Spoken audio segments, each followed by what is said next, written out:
Kaya kailangan ako mag-report sa inyo eh. There are countries which are really oblivious to what's happening. And there are ships, trawlers, that are no longer of use commercially, na ginagawa nila ang niluluto nila yung droga dyan sa high seas at tinatapon nila, inalagyan nila ng anong tawag nito? Wow, yung magbibip. And that's why you see a lot of those blue bins being thrown outside.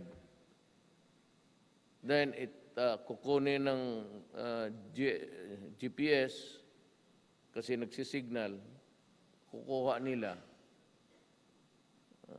Paano ang laban ko kung ilang ships sa international waters?